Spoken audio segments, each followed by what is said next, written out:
সাঈদ ইবনে Musayyib রাহমাতুল্লাহ আলাইহি বললেন, আল্লাহ পাক দুনিয়াতে মানুষের ভেতরে শ্রেষ্ঠত্ব দিয়েছেন এমন তিনজন মানুষকে, যারা তিনজনই ছিলেন কালো।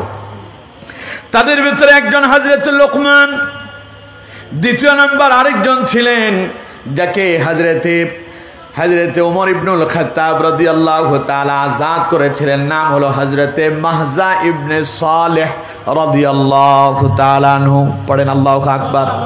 ওই হযরতে মাহজা ইবনে সালেহ রাদিয়াল্লাহু তাআলা আনহু তিনি ছিলেন কালো, কিন্তু বদরের প্রান্তরে যেই সমস্ত সাহাবীরা যুদ্ধ করে ইসলামের বিজয় এনেছিলেন, সেই দিন যেই 14 জন সাহাবী শাহাদাত বরণ করেছিলেন, প্রথম সারির প্রথম যিনি শাহাদাত বরণ করেছিলেন তার নাম হযরতে মাহজা ইবনে সালেহ রাদিয়াল্লাহু তাআলা আনহু। পড়েন সুবহানাল্লাহ। হযরতে মাহজা যখন জিহাদের ময়দানে নেমেছিলেন যুদ্ধ করার জন্য বদরের প্রান্তরে, তিনি যখন অস্ত্র নিয়ে ময়দানে ঝাঁপিয়ে পড়লেন তখন বললেন, আনা মাহজা ওয়া ইলা রাব্বিল আরজা, আমি হলাম মাহজা, আমি আমার আল্লাহর দিকে ধাবিত হলাম। সুবহানাল্লাহ। মানুষটা কি খুব সুন্দর ছিল? কথা কয় না খুব সুন্দর? কালো মানুষ, কিন্তু আল্লাহ পাক ওই বদরের প্রান্তরে সর্বপ্রথম যাকে জান্নাতের সুধা পান করালেন, শাহাদাতের সর্বোচ্চ মর্যাদা সর্বপ্রথম আল্লাহ তাআলা বদরের প্রান্তরে যাকে দিলেন তার নাম হযরতে মাহজা রাদিয়াল্লাহু তাআলা আনহু। খুব সুন্দর ছিল না? কথা কয় না খুব সুন্দর ছিল? কালো ছিলেন। আমার বন্ধুগণ, আরেকজন হচ্ছেন মুআজ্জিনের রাসূল সাল্লাল্লাহু আলাইহি ওয়াসাল্লাম হযরতে বেলাল রাদিয়াল্লাহু তাআলা। খুব সুন্দর না? হযরতে বেলাল ছিলেন খুবই কালো, কিন্তু চেহারাটা যদিও কালো হয় আল্লাহ তাআলার কাছে তার মর্যাদা এত বেশি ছিল, অন্তরটা ছিল পরিষ্কার। অন্তর কি ছিল? অন্তর ছিল যেমন পরিষ্কার, কণ্ঠতেও যিনি মধু ঢেলে দিয়েছেন তিনি কে? আজান দিতেন হযরতে বেলাল, সেই আজান এখন আর নাই, ঠিক কিনা? কত আজান আমরা শুনি, কিন্তু বেলালের সে আজান এখন আর শোনা যায় না। বেলালের আজানের ভিতরে একটা আলাদা স্পেশাল ভালোবাসা ছিল কি ছিল না? বেলাল আজান দিতেন, আল্লাহু আকবার আল্লাহু আকবার আল্লাহু আকবার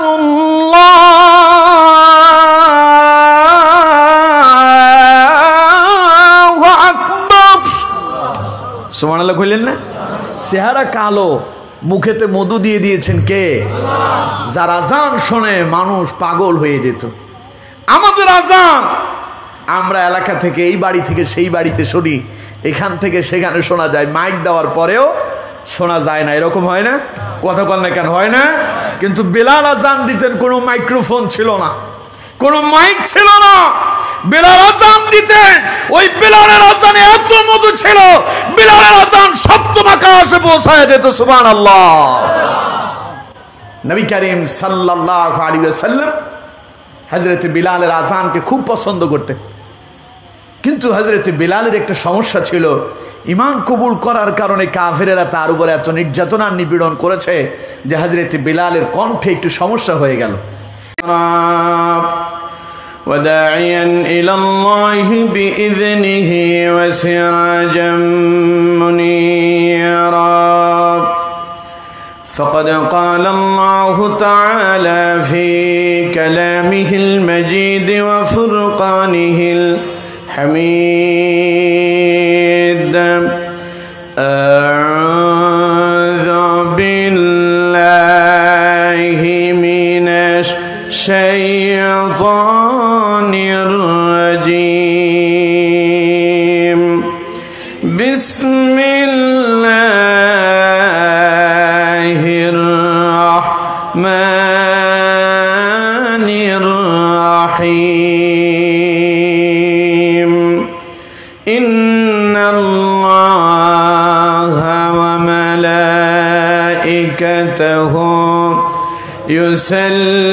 يصلون على النبي يا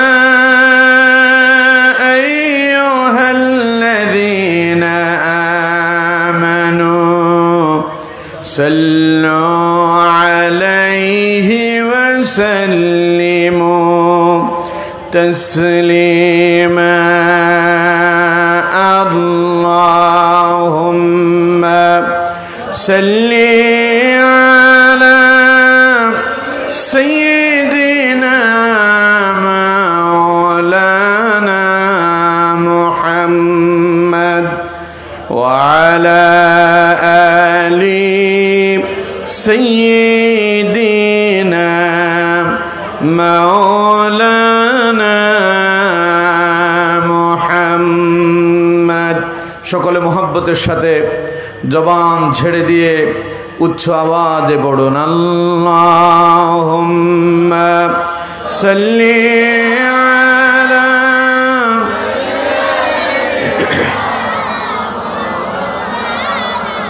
মুহাম্মদ ওয়া আলা আলি সাইয়্যিদিনা মাওলানা মুহাম্মদ রসুল আমার ভালোবাসা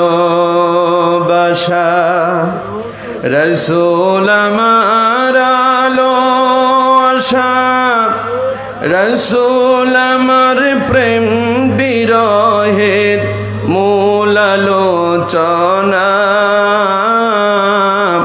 রসুল আমার কাজে কর্মে অনুপ্রেরণা আল্লাহুম্মা সাল্লি আলা সাইয়্যিদিনা মাওলানা মুহাম্মদ ওয়া আলা আলি সাইয়্যিদিনা মাওলানা মুহাম্মদ বালাগাল উলা বিকামালিহি কাশাফাদ দুজা বিজামালিহি হাসনাত জামিউ খিসালিহি সাল্লু আলাইহি नसीम जानबे बतहा गुजर कुन ज़हवा आलम मुहम्मद रा खबर कुन बलागल उला बिकमालिही कशफत दुजा बिजमालिही हसनत जमीउ खिसालिही सल्लु अलैहि।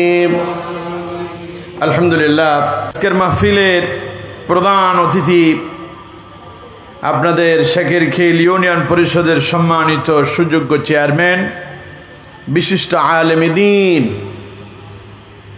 যিনি একটু আগেই অত্যন্ত চমৎকার কোরআন এবং হাদিস থেকে কিছু কথা আপনাদেরকে শুনিয়েছেন, হযরত মাওলানা মুর্শিদুল ইসলাম ফারুকি সাহেব। এমন একজন চেয়ারম্যান আপনারা পেয়ে খুশি না বেজার? আরো জোরে বলেন। যিনি ইসলামের কথা বলেন কোরআন এবং হাদিস দিয়ে, ঠিক কিনা? এরকম চেয়ারম্যান কি আমার দেশে আরো কয়েকজন আছে?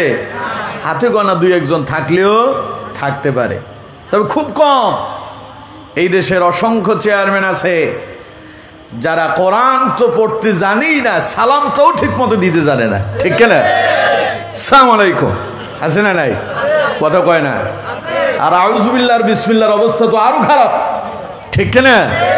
আলহামদুলিল্লাহ, আমি আপনাদের বাঁশখালীতে শেখেরখিলে আমি এসেছিলাম।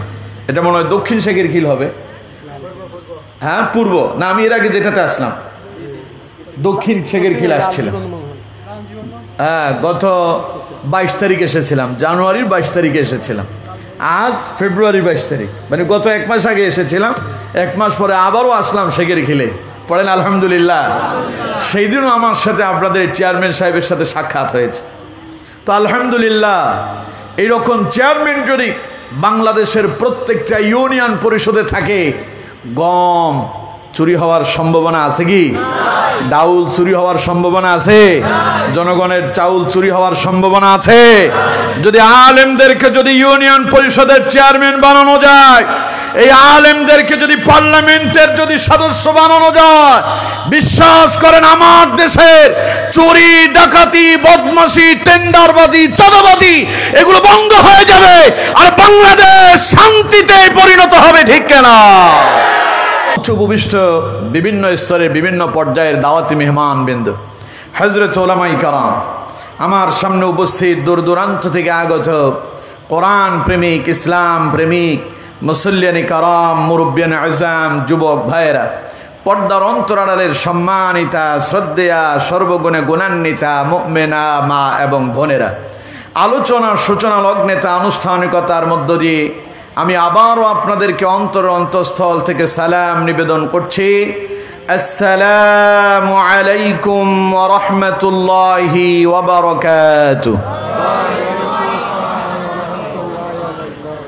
আপনারা সবাই কেমন আছেন? আলহামদুলিল্লাহ, আমিও ভালো আছি। আমাদেরকে যিনি ভালো রেখেছেন তিনি কে? তিনি সে আল্লাহ, যিনি বিশাল আকাশ এবং বিস্তীর্ণ এই জমিনের মালিক, যিনি সাগর মহাসাগরের মালিক, যিনি কুল কায়নাতের মালিক, যিনি জান্নাত জাহান্নামের মালিক, যিনি আরশ আযীমের মালিক। সে আমাদের রব, আমাদের মুনিব, আমাদের স্রষ্টা, যিনি আমাদেরকে হাজার ব্যস্ততা, হাজার ব্যাকুলতা থেকে বিরত করে সমাজের অসংখ্য অগণিত মানুষের ভেতর থেকে বাছাই করে করে আমাদেরকে কোরআনুল কারীমের ময়দানে কবুল করলেন। সে মহান মুনিবের প্রতি মস্তক অবনত চিত্তে অন্তঃস্থল থেকে সুজুদ পেশ করছি। সকলেই চিৎকার মেরে পড়ছে আলহামদুলিল্লাহ। আর একটু জোরে মোহাব্বতে পড়া যাবে কি? তাহলে বলেন তো দেখি আলহামদুলিল্লাহ। পড়ুন রব্বানা লাকাল হামদ হামদান কাসীরান তাইয়িবান মুবারাকান ফীহি। পড়ুন ইয়া রাব্বি লাকাল হামদু কামা ইয়ানবাগি লিজালালি ওয়াজহিকা ওয়া আযীমি সুলতানিক। সবাই পড়ুন লা ইলাহা ইল্লাল্লাহু ওয়াহদাহু লা শারীকা লাহু লাহুল মুলকু ওয়া লাহুল হামদু ওয়া হুয়া আলা কুল্লি শাইইন কাদির। পড়ুন আলহামদুলিল্লাহ। আমরা আমাদের মনিবের শেখানো ভাষায় তার প্রশংসা আদায় করে নিয়েছি। সম্মানিত বন্ধুগণ, আমি কিন্তু গতকালও আপনাদের বাঁশখালীতে প্রোগ্রাম করেছিলাম, আপনাদের খুব কাছে, মদিনাতুল উলুম মোহাম্মদিয়া মাদ্রাসা, খুব কাছে না? গতকাল আমি সেখানে ছিলাম। তো যাই হোক, আজও আপনাদের খুব কাছাকাছি, সেখান থেকে খুব কাছাকাছি জায়গায় চলে এসেছে। সেখানেও আমরা কথা বলেছি কোরআন থেকে, আজও কথা হবে কোরআন থেকে। ঠিক কিনা? যেরকম ঠিক কিনা?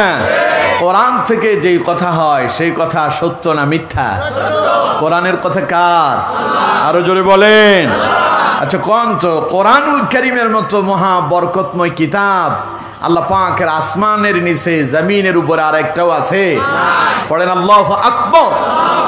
এ কোরআন পড়লে লাভ, এ কোরআন শুনলে লাভ, এ কোরআন ধরলে লাভ, এ কোরআনের জন্য বেঁচে থাকলেও লাভ, কোরআনের জন্য মরে গেলেও লাভ। সুবহানাল্লাহ। কোন পৃথিবীতে এরকম আর একটা বরকতময় কিতাব একটাও নেই।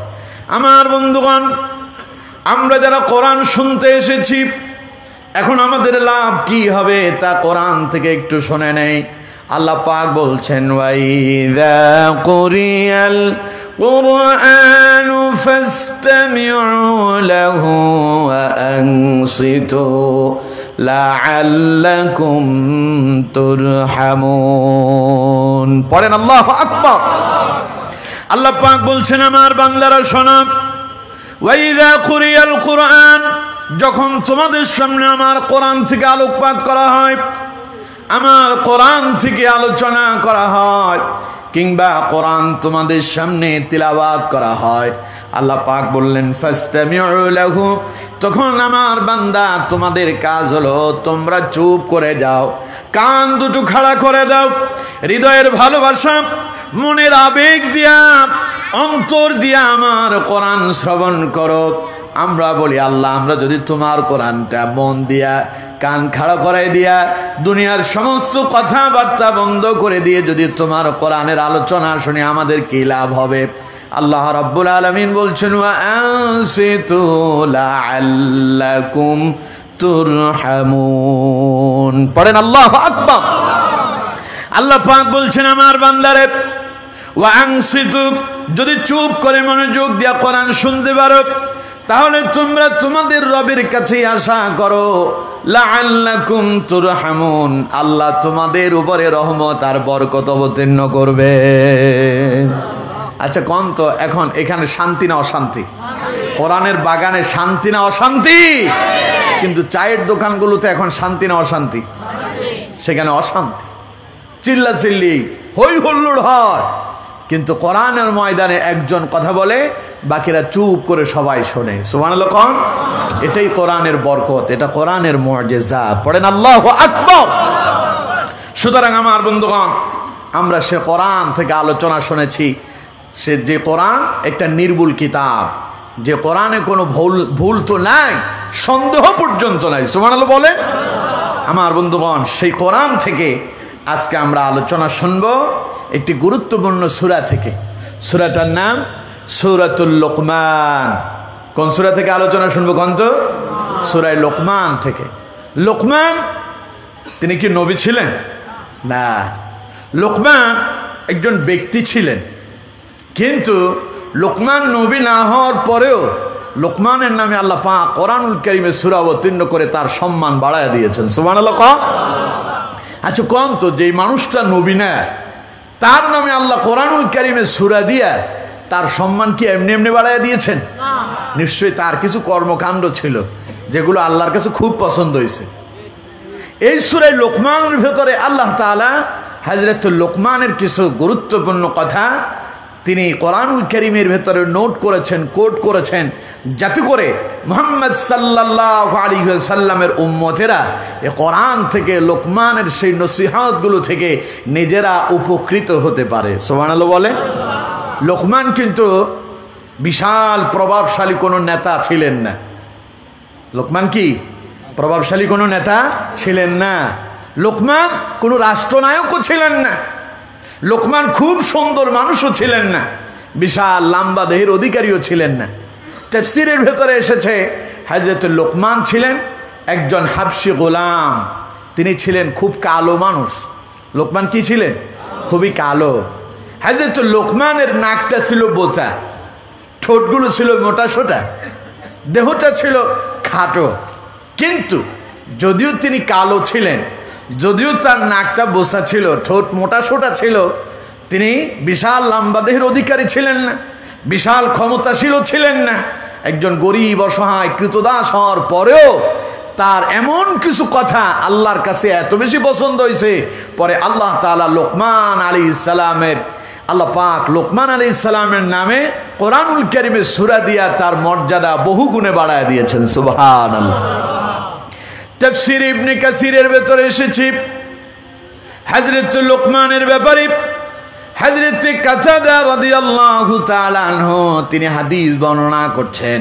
হযরত লোকমানকে আল্লাহ রাব্বুল আলামিন বলছেন, লোকমান রে, আমি তোমাকে দুইটা জিনিস তোমার ইচ্ছাধীন ছেড়ে দিলাম। তুমি যদি চাও নবীও হতে পারো, আর চাইলে তুমি আমার পক্ষ থেকে প্রজ্ঞাও নিতে পারো। সুবহানাল্লাহ।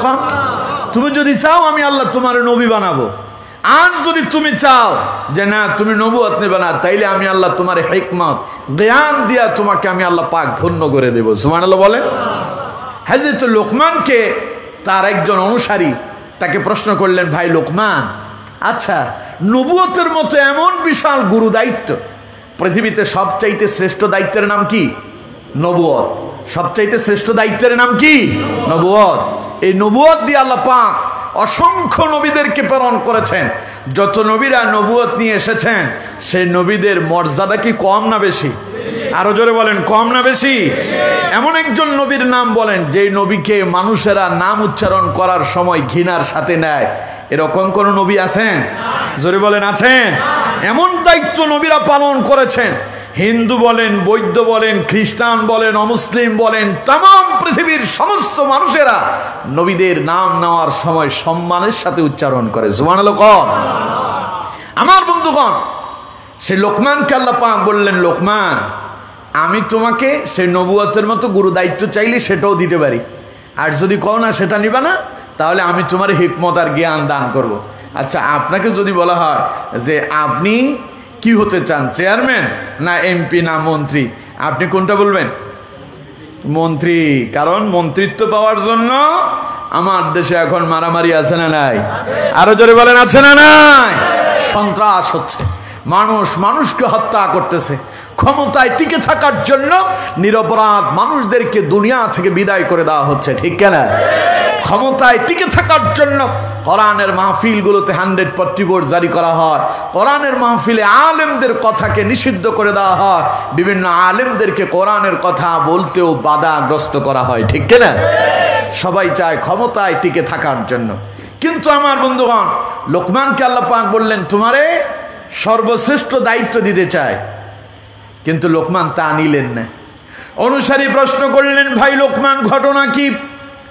আল্লাহ তাআলা আপনাকে শ্রেষ্ঠ দায়িত্ব দিতে চাইলেন, নবুয়ত দিতে চাইলেন, কিন্তু আপনি নবুয়ত না নিয়ে হিকমত নিলেন, এর কারণ কি? হযরত লোকমান জবাব দিচ্ছেন, আল্লাহ রাব্বুল আলামিন যদি কাউকে নবী বানান তাহলে পরে তারে জিজ্ঞাসা করে আল্লাহ নবুয়ত দেন না। কোন নবীকে দুনিয়ায় নবী বানানোর আগে আল্লাহ মনে হয় জিজ্ঞাসা করছে নাকি? হযরত লোকমান বলেছেন, আল্লাহ তাআলা যদি আমাকে নবী হিসাবে যদি নির্বাচিত করতেন আর আমি যদি নবুয়ত প্রাপ্ত হতে পারতাম তাহলে চূড়ান্ত ফয়সালা হয়ে যেত। আল্লাহ আমাকে জিজ্ঞাসা করতেন না। এই জন্য আল্লাহ রাব্বুল আলামিন যেহেতু আমাকে জিজ্ঞাসা করলেন, লোকমান, তুমি যদি চাও তোমার নবুয়ত দেব, আর যদি চাও তোমার প্রজ্ঞাও দিতে পারি, তুমি কোনটা নিবা? আমি চিন্তা করেছি, আমি যদি নবুয়তের দায়িত্ব যদি গ্রহণ করি, নবুয়তের দায়িত্ব পালন করেছেন যত নবীরা, এমন একজন নবী নেই যে নবী নির্যাতিত আর নিপীড়িত হন নাই, ঠিক না? সব নবীরা নির্যাতিত, নিপীড়িত, জুলুম, অত্যাচারের শিকার হয়েছেন। হযরত লোকমান বললেন, আমি যদি নবুয়তের দায়িত্ব নিতাম, হতে পারত আমার উপরে এমন বিপদ আর মুসিবত এসে যেত, মোকাবেলা করতে পারতাম না, আমি অধৈর্য হয়ে যেতাম। তখন আল্লাহ পাক আমারে বলতেন, লোকমান, আমি তো তোমার নবী বানাতে চাই নাই, আমি তো তোমার ইচ্ছার উপরে ছেড়ে দিয়েছি। তুমি নিজেই তোমার নিজের মাথায় বোঝা গ্রহণ করেছো, এখন বোঝা কেন তুমি ফেলে দিতে চাও? আল্লাহু আকবার। তাই আমি নবুয়ত না নিয়া আমি হিকমত নিয়েছি। সুবহানাল্লাহ বলে। আমার বন্ধুগণ, হযরত লোকমানের ব্যাপারে আল্লাহ তাআলা এই সূরা লোকমানের 12 নম্বর আয়াতে বলছেন, ওয়ালা ক্বাদ আতাইনা লুকমানাল হিকমাতা আনিশকুর লিল্লাহ ওয়া মান ইয়াশকুর ফাইন্নামা ইয়াশকুরু লিনাফসি ওয়া মান কাফারা ফাইন্নাল্লাহা গনিয়্যুন হামিদ। পড়েন আল্লাহু আকবার। আল্লাহ পাক বলছেন, ওয়ালাকাদ আতাইনা লুকমানাল হিকমা, নবী স্মরণ করেন লোকমানের কথা, যারে আমি জ্ঞানী বানিয়েছিলাম, যাকে আমি প্রজ্ঞার অধিকারী করেছিলাম। আমি লোকমানকে হিকমত শিখিয়েছি, আমি লোকমানকে পণ্ডিত্য দান করেছি, আর লোকমানকে বলে দিয়েছি আনিশকুর লিল্লাহ। লোকমান, আমি যে তোমার প্রজ্ঞা দান করলাম, আমি যে তোমার জ্ঞান দিলাম, আমি যে তোমাকে বিশাল পণ্ডিত্য অর্জন করার মতো শক্তি দিয়েছি, এই জন্য তুমি আমার আল্লাহর শুকরিয়া আদায় করো। সুবহানাল্লাহ। এই জন্য আপনি যতটুকুন পেয়েছেন, যা আছে তাতেই আলহামদুলিল্লাহ, যার যা আছে তাতে কি আলহামদুলিল্লাহ। কারণ আপনি যতটুকুন পেয়েছেন কে দিয়েছেন? আপনার চাইতে খারাপ মানুষ মনে হয় নাই, আপনার চাইতে কষ্টে মানুষ নাই। আপনি তাকায় দেখেন আপনার জ্বর, কিন্তু আরেকজনের দিকে তাকায় দেখেন তার পেটে ব্যথা। তাহলে পেটে ব্যথাটা বেশি কষ্টকর না জ্বরটা বেশি কষ্টকর? আবার আরেকজনের দিকে তাকায় দেখেন আপনার একটা হাত নাই, আরেকজনের দিকে তাকায় দেখেন তার একটা পাই নাই। সুতরাং আপনাকে আল্লাহ যতটুকুন দিয়েছেন ততটুকুনের ভেতরে কি বলতে হবে? আলহামদুলিল্লাহ। আল্লাহ পাক লোকমানকে বললেন, লোকমান আনিশকুর লিল্লাহ, আমি যে তোমারে প্রজ্ঞা দিলাম, জ্ঞান দিলাম, হিকমত দিলাম, এই জন্য তুমি আমার শুকরিয়া আদায় করো। ওয়ামান ইয়াশকুর ফাইন্নামা ইয়াশকুরু লিনাফসি, আর তুমি যদি শুকরিয়া আদায় করো তাহলে জেনে রাখো এটা তুমি তোমার জন্যই করবে, কারণ যেই ব্যক্তি শুকরিয়া আদায় করে এতে কি আল্লাহর সম্মান বাড়ে না, যে শুকরিয়া আদায় করে তার মর্যাদা আল্লাহ বাড়ায়া দেন। যে শুকরিয়া আদায় করে আল্লাহ তার মর্যাদা বাড়ায়া দেন, যে শুকরিয়া আদায় করে আল্লাহ তার রিজিকে বরকত দেন, যে শুকরিয়া আদায় করে আল্লাহ তার প্রতি খুশি হন। এই জন্য আল্লাহ পাক বলছেন, লোকমান তুমি যদি শুকরিয়া আদায় করে এটা তোমার জন্যই কল্যাণকর। সুবহানাল্লাহ বলে আমার বন্ধুগণ। এরপর আল্লাহ পাক বলছেন, ওয়ামান কাফারা ফাইন্নাল্লাহা গানিয়ুন হামিদ, আর কেউ যদি অকৃতজ্ঞ হয় সেই জন্য জেনে নেয় আল্লাহ কারো মুখাপেক্ষী নন, তিনি প্রশংসিত, তিনি সকল প্রশংসার দাবিদার। পড়েন সুবহানাল্লাহ। তাহলে কোন তো দেখি লোকমান কি খুব সুন্দর মানুষ ছিল? জোরে বলতে হবে, খুব সুন্দর মানুষ ছিল। লোকমানের অনেক টাকা পয়সা ছিল না? রাষ্ট্রনায়ক ছিলেন। লোকমান কি ছিলেন? গোলাম। লোকমান কি ছিলেন? গোলাম, কৃতদাস ছিলেন, কালো, খুব খাটো মানুষ ছিলেন, এবং নাক বোসা, ঠোঁটগুলো মোটা সোটা, এমনকি তাফসীরের ভিতরে এসেছে তার পায়ের গোড়ালিগুলো ছিল ফাটা। আল্লাহু আকবার বললেন না? কিন্তু আমার বন্ধুগণ, কালো হওয়ার পরেও লোকমানের মর্যাদা যিনি বাড়ায়া দিলেন তিনি কে? এই জন্য আমার বন্ধুগণ, কালো হইলে পরে মন খারাপ করা যাবে না। আমার দেশে অনেকেই আছে কালো হইলে খুব মন খারাপ হয়। সন্তান আদি হইছে, আত্মীয় স্বজন দেখতে আসলো, তো আসার পরে এখন হইল কি, ছেলে হইছে, খুব তাড়াহুড়ো করে সবাই আসলো, চেহারার দিকে তাকায় দেখে কালো। কালো চেহারা দেখার পরে বাবারও মন খারাপ, দাদারও মন খারাপ, আত্মীয় স্বজনের মন খারাপ। আল্লাহ দিল বুঝি কালোটা দিল, আছে না নাই? তো পরে শেষ পর্যন্ত নাম রাখছে কালামিয়া, আছে না এরকম নাম থুইছে কি? কালামিয়া, কালাসান, কালামানিক, আছে না আমার দেশে? তো এখন কি করবে কি? তো মনের বুঝ দেওয়ার জন্য নাম দিছে কালাসান, কালামানিক, কালাবিয়া। মূল কথা হইল মনের কি দেয়? বুঝ দেয় না। কালো হইলে অসন্তুষ্ট হওয়ার কোনো কারণ নাই। এই কালো সাদা সব সৃষ্টিকার, আরো জোরে বলেন কার? আল্লাহর সৃষ্টিতে কোনো ভুল আছে? আপনাকে যিনি কালো বানিয়েছেন তিনি আল্লাহ, তার পছন্দ হয়েছে এই কালোটা। সুবহানাল্লাহ কইলেন না? আচ্ছা, কালো পোশাক আমরা পরি না? এই যে এটা তো হলো কফি কালার, এই যে আমার মোবাইলটা, এটা কি কালো না? কালো। এরপরে অনেক কালো ড্রেস আমরা পরি। আচ্ছা, আমার দেশের বঙ্গবন্ধু দেশ স্বাধীন করার জন্য যিনি ঘোষণা দিয়েছিলেন, মানুষদেরকে ডেকেছিলেন, তার গায়ে পাঞ্জাবির উপরে যে ড্রেসটা ছিল ওইটা সাদা না কালা? এখন ওই কালো পোশাক আমার দেশের মানুষ পরে না, কিন্তু কালো পোশাক পরে, কিন্তু কালো মানুষ পছন্দ করে না, ঠিক কিনা? না, কালো হইলে মন খারাপ করার কোনো কারণ নাই। আল্লাহর সৃষ্টিতে কোনো ভুল, এই সৃষ্টি সব কার? আমার বন্ধুগণ, তাফসীর ইবনে কাসিরের ভেতরে এসেছে, হযরত সাঈদ ইবনে মুসাইয়িব রাহমাতুল্লাহি আলাইহির কাছে একজন কালো মানুষ এসেছিলেন একটা মাসালা জানার জন্য। ওই কালো মানুষ যখন তার কাছে এলো, তিনি নিজে কালো বলে নিজেকে একটু ছোট মনে করতেন, মানে আমি আসলে কালো মানুষ, আমার কেমন মনে হয়। সাঈদ ইবনে মুসাইয়িব রাহমাতুল্লাহি আলাইহি লোকটার ভাবসাব বুঝতে পারলেন। তিনি কালো মানুষটারে ডেকে বললেন, ওরে কালো মানুষ, তুমি কালো বলে মন খারাপ করো না, হতাশ হয়ে যেও না। তুমি কি জানো নাকি পৃথিবীর ভেতরে যত মানুষ আছে তাদের ভেতরে সবচাইতে শ্রেষ্ঠ তিনজন মানুষকে আল্লাহ পাক মানুষ বলে নির্বাচিত করেছেন, আল্লাহ পছন্দ করেছেন, ওই তিনজনই ছিলেন কালো। সুবহানাল্লাহ বলেন। তিনি আশহাদু আল্লা ইলাহা ইল্লাল্লাহ, আশহাদু আন্না মুহাম্মাদার রাসূলুল্লাহ, এই দুইটা শব্দ উচ্চারণ করতে গেলে তার উচ্চারণটা সঠিকভাবে আদায় হতো না, বুঝা যেত না। তাই বলে কিছু সাহাবী রাসূলুল্লাহর কাছে এলেন, এসে বললেন, হুজুর, বেলালের আজানের আওয়াজ স্পষ্ট নয়, অস্পষ্ট, সুতরাং মসজিদে নববীর মুয়াজ্জিনটা মনে হয় পরিবর্তন করলে ভালো হয়। নবীজি বললেন, তাইলে তোমরা একজনকে নিয়ে আস। সাহাবাই কেরাম খুব ভালো কণ্ঠের একজন সাহাবীকে নিয়ে আসলেন, মুয়াজ্জিন বানায়া দিলেন। তিনি আজান দিলেন খুব সুরলিত কণ্ঠে, অত্যন্ত চমৎকার মধুময় আজান। আজান শোনার পরে মসজিদে মুসল্লি ভরপুর। আমাদের দেশেও দেখবেন আকস্মিক যদি আপনাদের মসজিদে কোনো নতুন মুয়াজ্জিন এসে সুরলিত কণ্ঠে আজান দেয়, যারা নামাজ পড়ে না তারাও চলে আসবে, কে আজান দিল। আজানের সুরে ঘরে থাকতে পারেন নাই, আজান আপনার মসজিদে নিয়ে এলো, ঠিক কিনা? আমার বন্ধুগণ, এখন নতুন মুয়াজ্জিন আজান দিল, মসজিদে মুসল্লি ভরপুর, নামাজ শেষ হয়ে গেল, পরের ওয়াক্তে আজান হলো।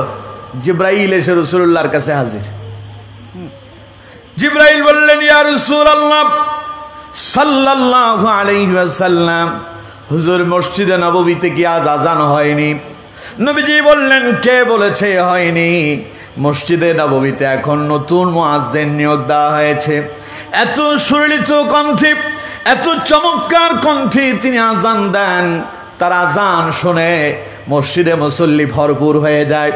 হযরত বিলাল বললেন, আপনার মসজিদে নববীতে নতুন মুয়াজ্জিনের আজান শুনে মানুষ পাগলের মতো ছুটে আসে, কিন্তু আপনি কি জানেন নাকি ইতিপূর্বে যে মুয়াজ্জিন আজান দিত তার আজানের আওয়াজ এখন শুধু দুনিয়ার ওই মুয়াজ্জিনের আজান দুনিয়ার মানুষ শুনতে পেল, কিন্তু আসমানে শোনা যায়নি।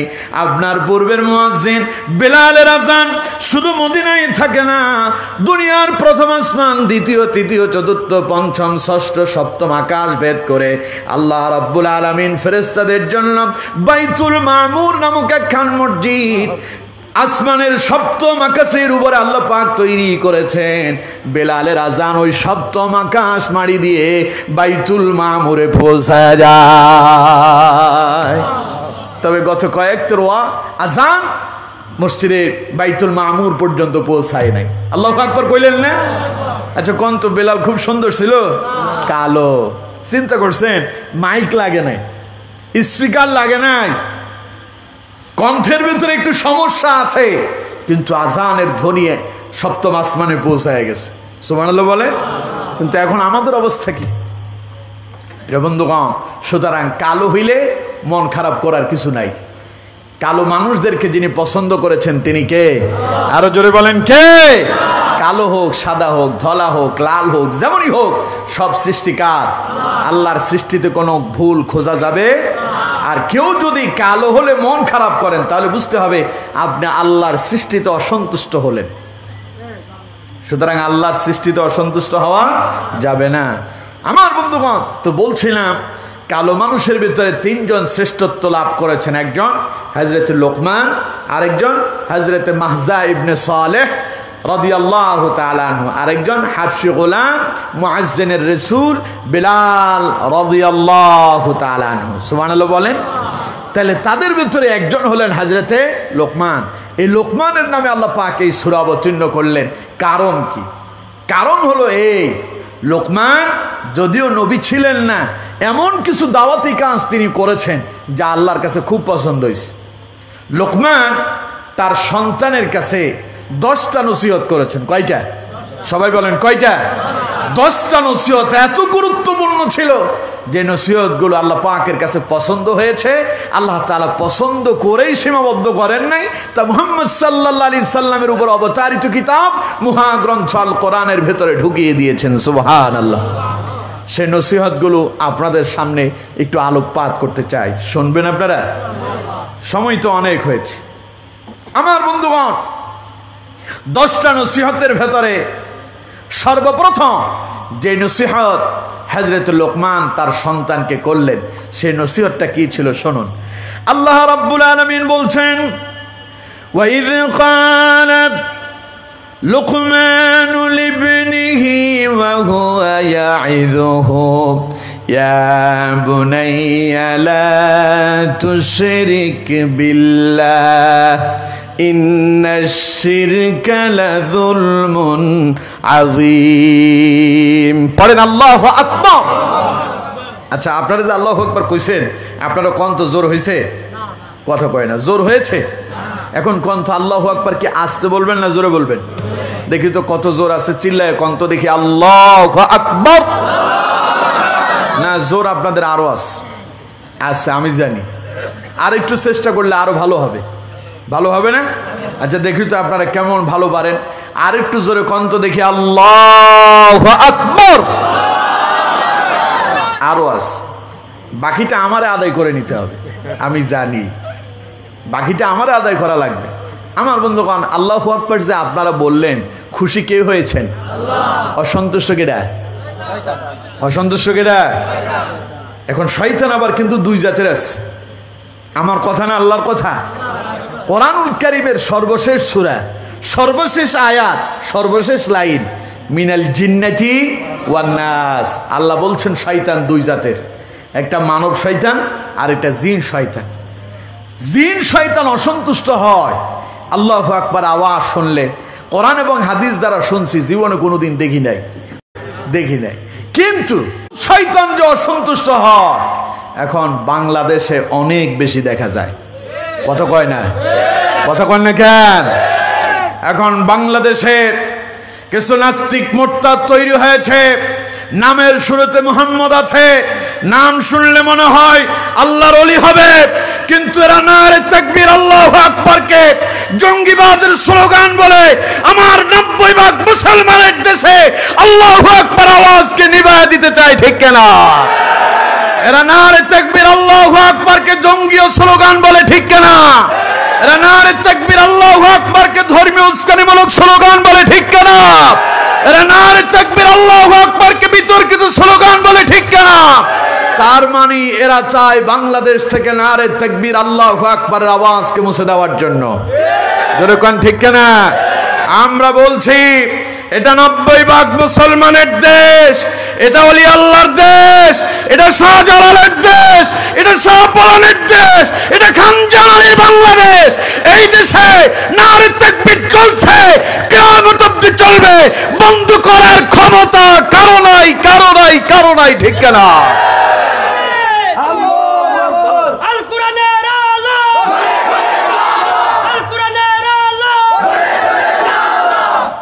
আমার বন্ধুগণ, এই নারে তাকবীরের আওয়াজ যারা মুছে দিতে চায় তারাই মুছে যাবে।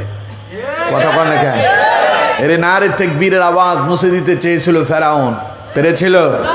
নমরুদ চেয়েছিল, পেরেছিল?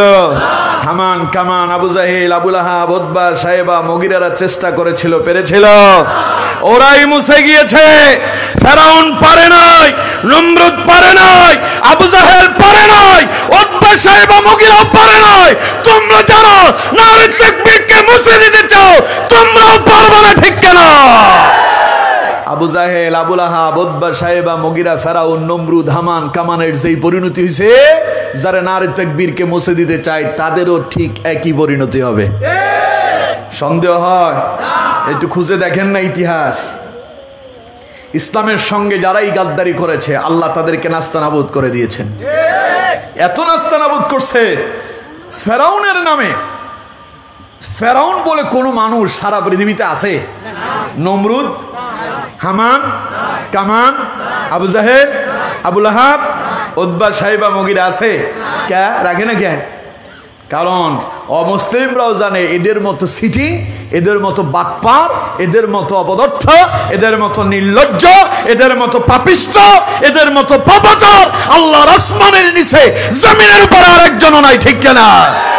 তাই বলে শুধু তাদেরকে অপছন্দ করে না, তাদের নামও অপছন্দ করে। আর ওমর, এই নাম সম্মানের না অসম্মানের? এই নামের লোক আছে না নাই? আবু বকর আছে না নাই? ওসমান আছে না নাই? আলী আছে না নাই? মুহাম্মদ নাম আছে না নাই? সুতরাং তাদের মর্যাদা যেমন ছিল আল্লাহ পাক তাদের সম্মানও তেমন বাড়ায় দিয়েছেন। ঠিক কিনা? মানুষেরা বরকতের জন্য এই নামগুলো রাখে। আলহামদুলিল্লাহ। আপনাদের এখানে এরকম ওমর, ওসমান, আলী, তারপরে আবু বকর, আছে না নাই? বেলাল আছে না নাই? মুহাম্মদ নামের শুরুতে আছে না নাই? এটা তো বরকতের জন্য আমরা রাখি, আলহামদুলিল্লাহ কম। সুতরাং যারা ইসলামের সাথে গাদ্দারি করে, যারা ইসলামের সাথে বিদ্বেষ পোষণ করে, আল্লাহ তাদেরকে শুধু নাস্তানাবুদি করেন না, ওদের নাম পর্যন্ত আল্লাহ পাক মুছে দেন, ডুবিয়ে দেন, ঠিক কিনা? সুতরাং আমার বন্ধুগণ, এই নারী তাকবীর সব সময় আসতে হবে না জোরে হবে? সেই দেখি তো কত জোর আছে, এবার চিল্লায় বলেন তো দেখি, আল্লাহু আকবার। না ওই যে বলছি না, বাকিটা আমার আদায় করতে হবে, আমি জানি। একটু আমার সঙ্গে এইভাবে করেন সবাই, সবাই দুই হাত এইভাবে করেন। করছেন? না না সবাই করেন নাই, বাকি যারা আছেন সবাই করতে হবে, সবাই সবাই করেন। করছেন? আমি কিন্তু আপনাদের সবাইই দেখতেছি কে কে করছেন আর কে কে করেন নাই। যারা করেন নাই তাদের পরিচয় স্লোগান দেওয়ার পরে বলবো নি, ঠিক করেন? করছেন? আমি যখন বলবো নারে তাকবীর, তখন দুই হাত আসমানের দিকে উঠায় ছেড়ে দিয়ে বলবেন আল্লাহু আকবার। পারবেন? দেখি তো কত জোর আছে আপনাদের। নারে তাকবীর,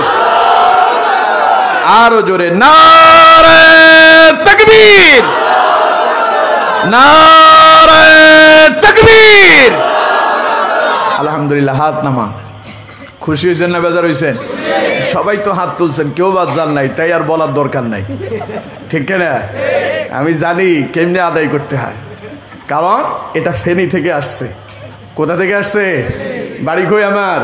মানুষ বলে ফেনী নোয়াখালীর মানুষ নাকি খুব চালাক, তবে আমি একটু বেকুব আর কি, চালাক অনেক আছে আমার বন্ধুগণ। সুতরাং আল্লাহু আকবার বলতে কোনো কৃপণতা করা যাবে না। আল্লাহু আকবার বলতে কৃপণতা করে তারা, ইমানের ভেতরে খুন ধরছে যাদের, ইমানের ভেতরে যাদের রোগাক্রান্ত হয়ে গিয়েছে, যাদের ইমান, তারাই নারে তাকবীর আল্লাহু আকবার বলতে চায় না, ঠিক কিনা? এই জন্য আমরা সবসময় নারে তাকবীর আল্লাহু আকবার আসতে বলবো না জোরে বলবো? কারণ এটা আমাদের প্রতিটা রক্তের ফোঁটায় মিশে আছে নারে তাকবীর আল্লাহু আকবার। মনে থাকবে ইনশাআল্লাহ। তখন যখনই আমি বলবো নারে তাকবীর আল্লাহু আকবার বলার জন্য, কিংবা বলবো বলেন আল্লাহু আকবার, আসতে বলবেন না জোরে বলবেন? দেখি আরেকবার পরীক্ষা হয়ে যাক তো, বলেন তো দেখি আল্লাহু আকবার। ঠিক আছে, এটা ধরে রাখতে হবে, ঠিক আছে ইনশাআল্লাহ। আমার বন্ধুগণ, হযরত লোকমান সন্তানকে প্রথম নসিহত করলেন। আল্লাহ পাক বলছেন, ওয়াইয ক্বালা লুকমানু লিবনিহি ওয়া হুয়া ইয়াইযুহু ইয়া বুনাইয়া লা তুশরিক বিল্লাহ। আল্লাহ পাক বলছেন, নবী স্মরণ করেন লোকমানের কথা, যখন লোকমান তার সন্তানকে নসিহত করতেছেন। সন্তানকে কি করতেছেন? নসিহত করতেছেন। কি নসিহত করলো? সন্তানকে বলল, ইয়া বুনাইয়া, হে আমার কলিজার টুকরা সন্তান।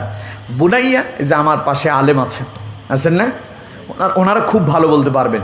ইবনে শব্দের অর্থ সন্তান, বুনাইয়া শব্দের অর্থ সন্তান, কিন্তু এই দুই শব্দের ভেতরে ব্যবধান আছে, পার্থক্য আছে। ইবনে মানে হলো শুধু সন্তান, আর বুনাইয়া মানে কলিজার টুকরা সন্তান। সুবহানাল্লাহ কোন? আপনি আপনার সন্তানের মাঝে মধ্যে ডাক দেন, এই আব্দুল্লাহ এদিকে আয়। আবার মাঝে মধ্যে নাম কিন্তু ছেলের আব্দুল্লাহ, কিন্তু আপনি ডাকেন আব্বু, আছে না নাই? আপনি ডাকতেছেন, আমার পাখিটা কই রে, এই ময়না পাখি কই, বলেন না এইভাবে? এগুলো হচ্ছে বুনাইয়া, অর্থাৎ মায়ার ডাক, স্নেহের ডাক, আদরের ডাক। সুবহানাল্লাহ কোন? আপনার ডাকের ভেতরে বোঝা যাবে আপনার উদ্দেশ্য কি। আপনি যদি ডাক দেন, এই আব্দুল্লাহ, ও বুঝবে যে মাইর খাওয়া ছাড়া কোনো পথ নাই, ঠিক না? এখন যদি লোকমান যদি তার সন্তানের নাম ধরে ডাক দিয়ে বলতেন, এই ছেলে, ছেলে বুঝতে আজ পিটানি খেতে হবে। তাই লোকমান নসিহতের সিস্টেম আছে। আপনি আপনার ছেলেকে বোঝাতে চান, বোঝানোর সময় শাসন করা যায় না। বোঝানোর সময় কি শাসন করা যায় না। শাসন সব সময় চলে না। সব সময় শাসন করলে সন্তান বিগড়ায় যেতে পারে। এজন্য শাসনের সময় 7 বছর থেকে শেখাবেন, 10 বছর থেকে 15 বছরের ভিতরে শাসন করবেন। আমার দেশের বহু ছেলে আছে বাবা মার কথা শোনে না। এখন আব্বা আম্মা হুজুরের কাছে আসে, হুজুর আমার ছেলেটার জন্য একটু দোয়া করেন, ছেলে তো কথা শোনে না। কেন ছেলে কথা শোনে না কেন? কয় ছেলেরও তো আগে বহু ছাড় দিছি, মোবাইল চাইছে, দিয়েছি, এই দিছি সেই দিছি, হুন্ডা কিনে দিছি, এখন এমন বন্ধু বান্ধব বানাইছে, এখন মোবাইলের ভিতরে ঢুকলে আমার ছেলের চুল টুল দেখলে নিজেই লজ্জা পায়, ঠিক কিনা? কারণ ছেলে এখন টিকটকার, ছেলে এখন কি হয়েছে? টিকটকার সেলিব্রিটি হয়েছে, চেহারার দিকে তাকাইলে মনে হয় যে শয়তানিরও ফেল করছে, ঠিক কিনা? এখন ছেলের বাপ আইসা হুজুরের কাছে বলতেছে, হুজুর কিছুই করতে পারতেছি না। চেয়ারম্যান সাহেবের কাছে গিয়ে বলতেছে, চেয়ারম্যান সাহেব দয়া করে একটু দেখেন ছেলেটারে কিছু করা যায় নাকি। এখন আপনার আয়ত্তের বাইরে চলে গেল, কারণ সময় মতো শাসন করেন নাই, ঠিক কিনা? সময় মতো তাকে নসিহত করেন নাই। আব্বা যদি সময় মতো নসিহত করতে পারতেন তাইলে ছেলে মানুষই হতো, ঠিক কিনা? তো নসিহত করার সময় শাসনের আচরণ করা যায় না। নসিহত হয় কিভাবে? আদর দিয়া, মায়া দিয়া, স্নেহ দিয়া, ভালোবাসা দিয়া। তাই হযরত লোকমান ছেলেকে আদর দিয়ে ডাক দিলেন, ইয়া বুনাইয়া, অর্থাৎ হে আমার কলিজার টুকরা সন্তান, আব্বু আমার নয়নমণি, বাবা ময়না পাখি, টিয়া পাখি, সোনা পাখি, আব্বু এদিকে আসো। সুবহানাল্লাহ। এখন ছেলে খুশি না? কথা কন না কেন? খুশি না? আপনি যখন ছেলেরা আব্বু বলে ডাক দিবেন ছেলে খুব খুশি। ছেলে বুঝতেছে বাবা আমাকে ভালো কাজের জন্য ডেকেছে। লোকমান তার সন্তানকে ডাক দিলেন, আমার বাবা, ইয়া বুনাইয়া, হে আমার কলিজার টুকরা সন্তান, আব্বু তোমার কাছে এখন কিছু নসিহত করব, খুব মন দিয়ে শুনবা। আমার বাবা শোনো, লা তুশরিক বিল্লাহ, খবরদার জীবনে কখনো আল্লাহর সঙ্গে শিরিক করবা না। আল্লাহু আকবার কোন। তাহলে প্রথম শিক্ষাটা তাওহীদের শিক্ষা। প্রথম শিক্ষা কিসের? তাওহীদ। তাওহীদ মানে একত্ববাদ, আর একত্ববাদ মানে ওই একজন, তিনি কে? আরো জোরে বলেন কে? শিখায়া দিতে হবে, আব্বা জীবনে আর যাই করো আল্লাহর সঙ্গে শিরিক করা যাবে? জোরে বলেন যাবে? হযরত লোকমান বললেন, আমার বাবা শোনো, লা তুশরিক বিল্লাহ, খবরদার কখনো আল্লাহর সঙ্গে শিরিক করো না। কারণ আব্বা তুমি যদি জানতে পারো কেন আল্লাহর সঙ্গে শিরিক করবা না, এটা কত বড় অন্যায়। আমার আব্বু শোনো, তুমি যদি আল্লাহর সঙ্গে শিরিক করো কত বড় পাপ হবে। শোনো, ইন্নাশ শিরকা লাযুলমুন আযীম, কারণ পৃথিবীতে সবচাইতে বড় জুলুম হচ্ছে আল্লাহর সঙ্গে শিরিক করা। বলেন নাউযুবিল্লাহ। তাহলে প্রথমে লোকমান তার সন্তানকে বললেন, বাবা গোলামি একজনের করবা, তিনি কে? দাসত্ব একজনের হবে, তিনি কে? সব সময় যার সাহায্য কামনা করবেন, তিনি কে? আল্লাহর সঙ্গে কাউকে সমকক্ষ বানাবা না, কারণ আল্লাহর সঙ্গে শিরিক করার মতো মহা জুলুম এই পৃথিবীতে আর কিচ্ছু নাই। জুলুম বুঝেন তো আপনারা? কথা কয় না, জুলুম বুঝেন? আপনাদের এলাকাতে জুলুমবাজ লোক আছে না নাই? জুলুমবাজ চিনবেন কেমনে? মনে করেন আপনার জোগা, আপনার জায়গা, আপনার জমিন আরেকজন জোর দখল করে আসছে, আছেন এরকম? সেই দেবে না, দিতে তো চাই না, বরং আবার বলে তুই কি করতে পারবি, পারলে করে দেখা। আছে না এরকম? আরো সহজভাবে উদাহরণ দিলে আপনারা বুঝতে পারবেন। আমার দেশের বহু মানুষ আছে বিভিন্ন দোকানপাটে বাকিতে বাজার করে, পকেটে টাকা নেয়, পার্শ্ববর্তী দোকান আছে, দোকানে গিয়ে বললো যে আমার 5 কেজি চাউল দেন, 2 কেজি ডাউল দেন, 1 কেজি আটা দেন, 2 কেজি চিনি দেন, এই দেন সেই দেন, নিয়ে আসলো, টাকা মাস শেষে দেব। দোকানদার চিন্তা করতেছে আমার এলাকার মানুষ সব সময় তো এখানে খরচপাতি করে, আজ বাকি চাইলো, তারে দেয়, দিয়ে দিল। দেওয়ার পরে এখন মাস শেষ হয়ে গেছে, তার খবর নাই, টাকা দেয় না। এখন শুধু টাকাই দেয় না, সে কিন্তু প্রতিদিন বাজার করতেছে, কিন্তু এই দোকান থেকে না, পাশের দোকান থেকে। ওই পাশের দোকান থেকে যে বাজার করে তা কিন্তু বাকিতে না, নগদে। এখন যেই দোকান থেকে বাকি ক্রয় করলো সেই বলতেছে কি আমার পয়সা দিবা না? এখন নাই, আমি কি বলছি দিব না? তুই দাও না, দাও না কেন? তুমি বাজার সাজারও করো না। ওই দিমু, সময় এলে দিমুনি। এখন 1 মাস, 2 মাস, 5 মাস, 6 মাস, বছর পার হয়ে গেছে, টাকা দেয় না। এখন দোকানদার বলতেছে তুই টাকা দেবে কিনা বল। এখন যার কাছে টাকা পাবে ও বলতেছে তুই কি করবি, কি করবি তুই, না দিলে কি করবি তুই? কয় যে না দিলে কি করবো, তা কি তোর বলে করবো নাকি? কয় তোর কোন পাপ আছে তারে নিয়ে আয়, পারলে কিছু করে দেখা। আছে না নাই? এর নাম জুলুম। এর নাম কি? লোকটা আপনার বিপদে আপনার উপকার করলো আর আপনি তার উপরে জুলুম করলেন, অর্থাৎ অন্যায়ভাবে তারপরে তার জিনিস আত্মসাৎ করলেন, পয়সা তো দিলেন না, আবার বলতেছেন তোরে দেখা মনে। এর নাম জুলুম। এর নাম কি? আর আল্লাহ পাক বলছেন ইন্নাশ শিরকা লাযুলমুন আযীম, ওই জুলুমের চাইতে শ্রেষ্ঠ জুলুম হলো যে আল্লাহর সঙ্গে শিরিক করে। বলেন নাউযু বিল্লাহ। এখন শিরিক কি? আমরা তো অনেকে শিরিকই বুঝি না। শিরিক মানে হলো আল্লাহর সমকক্ষ কাউকে মনে করা, কিংবা ইবাদতে আল্লাহর সমপর্যায়ের কাউকে মনে করা। কথা বুঝতেছেন? আপনি ইবাদত করবেন কার? জোরে বলেন কার?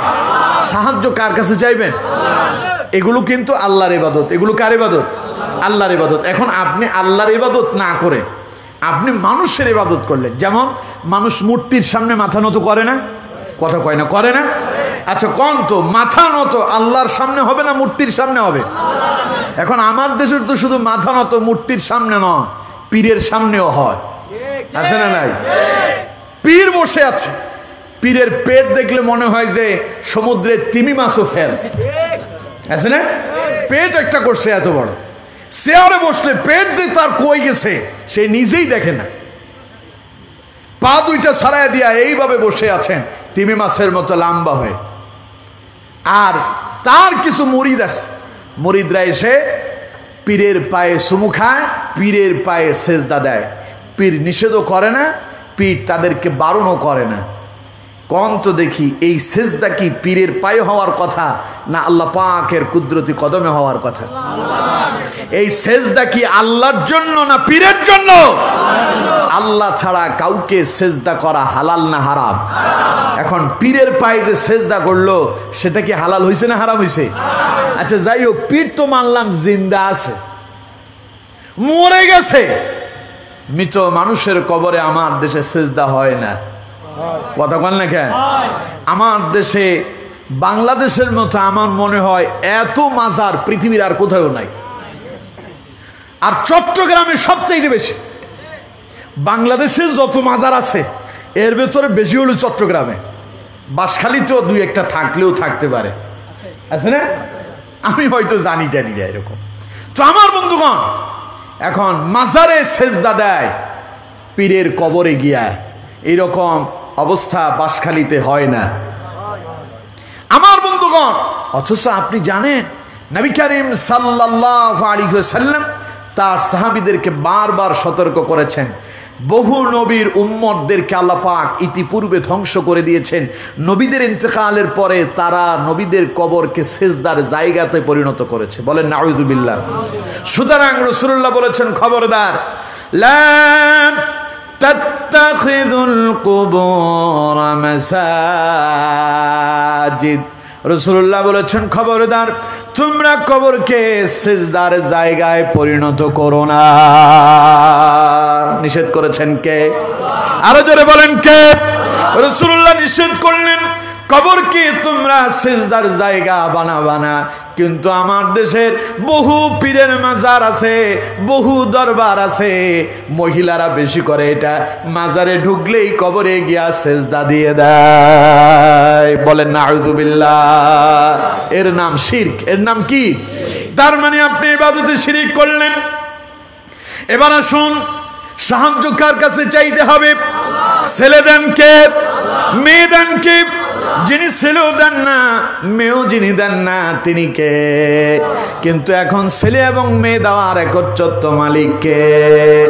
কিন্তু আমার দেশে ছেলে মেয়ে যখন হয় না, আমার দেশের বহু মানুষ আছে পীরের কাছে চলে যায়, মাজারে গিয়া পীরকে ডেকে ডেকে বলে, আব্বা আমার একটা ছেলে চাই, ছেলে দাও। আছে না নাই? আরে গত কিছুদিন আগের ঘটনা আপনাদের চট্টগ্রামের এক হুজুর আছে, জাহাঙ্গীর হুজুর। জাহাঙ্গীর হুজুরের কাছে কিছু ছেলে পেলে আসছে, ওরা পরীক্ষা দেবে, পরীক্ষার্থী, এসএসসি পরীক্ষার্থী। এখন এসএসসি পরীক্ষা দেওয়ার আগে আমার দেশের ছেলেপেলেরা পরীক্ষা আসলে দেখবেন মসজিদে গিয়া মানে জামাতের সাথে নামাজ আদায় করে, ঠিক কিনা? নামাজ পড়ে কি কান্নাকাটি, দোয়া মুনাজাত। পরীক্ষা শেষ ওরাও হারায় যায়। আবার যখন রেজাল্ট দেওয়ার সময় হয় তখন দেখবেন দুই একদিন আগে আবার মসজিদে আসে। তো আমার মসজিদে এরকম এক ছেলে হঠাৎ করে দেখি যে ও মসজিদে আসছে। জিজ্ঞেস করলাম কি ঘটনা কি? হুজুর আমার জন্য একটু দোয়া করেন, আমার পরীক্ষা। আর ও তাই তো চিন্তা করতেছি তুমি কেমনে মসজিদে আইলা। পরীক্ষা শেষ, ওরে আর দেখা যায় না। হঠাৎ করে কিছুদিন পরে দেখি যে ও আবার মসজিদে। জিজ্ঞেস করলাম কি হয়েছে, ঘটনা কি? বহুদিন আসো নাই, মাঝখানে আজকে আবার মসজিদে আসলাম। হুজুর কালকে রেজাল্ট দেবে। কালকে কি দিবে? রেজাল্ট দিবে। আমি বললাম তাই নাকি? তো রেজাল্ট ক্লাসের সময় ওরা পার্কে থাকে, আছে না নাই? ক্লাসের সময় ওরা রাস্তায় গিয়ে গুন্ডামি করে, বদমাশি করে, মাদকের সঙ্গে মিশে যায়, জানা ব্যভিচারে লিপ্ত হয়ে যায়, অরাজকতা করে, মানুষের সম্পদ নষ্ট করে, আর রাস্তায় নেমে নেমে সন্ত্রাস করে, ঠিক না? এখন পরীক্ষা আসলে মাথা খারাপ হয়ে যায়, করবে কি? তো এখন এরকম মাথা খারাপ হলে কিছু মানুষ হুজুরদের কাছে আসে, হুজুর একটু দোয়া টোয়া করেন যেন ভালো রেজাল্ট করতে পারি। তা আমি বললাম পড়ালেখা ঠিক মতো করো, এরপরে চেষ্টা করো, আল্লাহ সফলতা দান করবে। না পইড়া দোয়া নিলে কাম হবে? কথা বল না, কাম হবে? এখন আসছে হুজুরের কাছে কিছু ছেলেবেলে, হুজুর আমাদের জন্য একটু দোয়া করেন। হুজুর ছেলেবেলেরে নিয়ে একখান মাজারে চলে গেছে। মাজারে গিয়া মাজারের সামনে দাঁড়ায় বলতেছে, বাপজান কিছু ছেলে ফেলে নিয়ে আসছে, তোমাদের পরীক্ষা কবে? ওরা বললো যে অমুক তারিখ থেকে, 15 তারিখ থেকে শুরু হবে। তো বললো যে বাবা আপনার দরবারে আপনার কদমে আমাদের সালাম, ছেলে ফেলেদেরকে নিয়ে আসছি, ওদের ভুল ত্রুটি মার্জনা করে ওদের দিকে একটু খেয়াল করে ওদের পরীক্ষায় একটু ভালো রেজাল্টের ব্যবস্থা করে দেন। নাউজুবিল্লাহ বললেন না? এই ক্ষমতা কি পীরের না আল্লাহর? জোরে বলেন, পীরের না আল্লাহর? তাহলে এটা কি শিরিক হইল না? কথা বল না, এটা শিরিক না? এরে বলে শিরক। অর্থাৎ যেটা দেওয়ার মালিক আল্লাহ, সেটা আল্লাহর কাছে না চেয়ে যদি বান্দার কাছে চান, এর নাম শিরক। আবার যেটার ক্ষমতার মালিক আল্লাহ, আল্লাহর ক্ষমতার সাথে আল্লাহর সমপর্যায়ে, যেমন হিন্দুরা মূর্তি বানায়া মূর্তির সামনে মাথা নত করতেছে, হিন্দুরা মূর্তি বানায়া মূর্তির সামনে মাথা নত করে। আচ্ছা কম তো, মাথা নত কি মূর্তির সামনে হওয়ার কথা ছিল না আল্লাহর সামনে? কিন্তু আল্লাহর সমকক্ষ মনে করতেছে তারা মূর্তিকে, তাহলে এর নাম শিরক। এর নাম কি? শিরক। এরপরে সেজদা হবে আল্লাহর জন্য, সেজদা দিচ্ছে বান্দাকে, এর নাম শিরক। এই শিরক যারা করবে, আল্লাহ তাআলা বলছেন ইন্না শিরকা লাযুলমুন আযীম, সে যেন মহা জুলুম করেছে। বলেন নাউযুবিল্লাহ। আচ্ছা আল্লাহর সাথে জুলুমবাজি করে আপনি পারবেন? ওই দোকানদারকে না বললেন যে তোর কি ক্ষমতা আছে, তোর কোন বাপ আছে, ওইটারে নিয়ে আয়, আমি দেখবো নি। আল্লাহর সাথে এগুলো চলবে? কথা কয় না, চলবে? এগুলো চলবে না। আমার বন্ধুগণ, পৃথিবীতে যত শ্রেষ্ঠ গুনাহ আছে, বড় গুনাহ আছে, ওই গুনার ভেতরে একটা গুনার নাম হলো শিরক। আমার বন্ধুগণ, বুখারীর বর্ণনা, নবীজির কাছে সাহাবায়ে কেরাম এলেন, প্রশ্ন করলেন, সুইলান নবী সাল্লাল্লাহু আলাইহি ওয়াসাল্লাম আনিল কাবাইর, ইয়া রাসূলুল্লাহ সাল্লাল্লাহু আলাইহি ওয়াসাল্লাম আমাদেরকে একটু জানিয়ে দেন, আমরা আপনার কাছ থেকে জানতে চাই সবচাইতে বড় গুনাহগুলো কি? নবীজি বললেন, ক্বালা আল ইশরাকু বিল্লাহ। রাসূলুল্লাহ বললেন, এক নাম্বার আল্লাহর সঙ্গে শিরিক করা, এটা হলো বড় গুনাহ। এটা কি? তাহলে প্রথম নাম্বার শিরিক করা। প্রথম নাম্বার কি? শিরিক করা। 2 নাম্বার ওয়াউকুকুল ওয়ালিদাইন, পিতামাতার নাফরমানি করা, পিতামাতার অবাধ্য হয়ে যাওয়া, মা বাবার সঙ্গে খারাপ ব্যবহার করা, এটাও সবচাইতে বড় গুনাহ। বলেন নাউযুবিল্লাহ। এখন এই গুনাহ তো বাসখালীতে নাই। মাকে মা বলে ডাকে না, শাশুড়িকে ডাকে আম্মুজান, আছে না এরকম? বাপেরে বাপ ডাকে না, বাপেরে বলে বুড়িয়া, আর শ্বশুরে ডাকে আব্বু, আছে না এরকম? আবার বাপেরে তো বাদ দেন, কি একখান ট্যাবলেট বেরোইছে, ওইটারে ডাকে ইয়া বাবা, আছে না নাই? বাপের অবস্থা দেখছেন? ছোটটারে ডাকে ইয়া বাবা। আর এগুলো যখন ধরা পড়ে তখন পুলিশও বলে বাবা খোর ধরা পড়ছে। চিন্তা করছেন, এরা বাপেরই খায়। নাউজুবিল্লাহ কইলেন না? আমার বন্ধুগণ, সুতরাং এগুলো করা যাবে? কথা কয় না, এগুলো করা যাবে? বউ বেশি আপন না মা আপন? জোরে বলেন, বউ আপন না মা আপন? একটা ঘটনা মনে পড়লো, বলবো আপনাদেরকে। এক লোকের বউ মারা গেছে। কি মারা গেছে? বউ মারা গেছে। এখন বউর মৃত্যুর পরে সে কাঁদতেছে। কি বলে কাঁদতেছে? আহারে, মা মারা গেলে মা পাওয়া যায়, বাপ মারা গেলে এই বলে কাঁদতেছে। লোকজন বলতেছে, এই পাগল, তোর মাথা খারাপ হয়েছে, বউ মরলে বউ পাওয়া যায় না, বলছে কেডা তোরে? মা বাবা মরলে মা বাবা পাওয়া যায়, এই কথা পাইলি কই? তোরে আমরা কালকে বিয়ে করায় আরেকটা বউ নিয়ে আসবো নি। ও বলতেছে না, বউ মারা গেলে বউ পাওয়া যায় না, মা বাবা মারা গেলে মা বাবা পাওয়া যায়। তো বললো কেমনে পাওয়া যায় বুঝাইয়া বল। ছেলে বলতেছে, কেন, আমার আব্বা যখন মরল তখন আমি যখন বাবার লাশের পাশে বসে বসে কাঁদতেছিলাম, আমার প্রতিবেশী কত মানুষ এলো, চাচা যারা আমার কাছে এলো, আমার মাথার উপরে হাত বুলাইয়া দিয়া বলতে লাগলো, আব্বা কান্দিস না, কান্দিস না, তোর বাপ মরছে, কি হয়েছে, আমরা কি মরছি নাকি, আমরা তোর বাপ জীবিত আছি। ঠিক কিনা? হয় না এরকম? বাপ মরছে কি হয়েছে, আমরা তো আছি, তুই চিন্তা করিস না। এরপরে যখন আমার মা মারা গেল, মা মারা যাওয়ার পরে আমি যখন মায়ের লাশের পাশে বসে বসে কান্দি, কত চাচি জেঠিরা আমার কাছে এলো, খালারা ফুফুরা এলো, আমার মাথার উপরে হাত বুলায় দিয়া সবাই আমারে বলল, কান্দিস না, কান্দিস না, মা মরছে কি হয়েছে, আমরা তো তোর মা বেঁচে আছি। কিন্তু আজ যখন আমার বউ মারা গেল, কত বাবি আর আফারা কেউ তো কাছে এলো না, কেউ বলল না কান্দিস না, কান্দিস না, তোর বউ মরছে কি হয়েছে, আমরা তো আছি।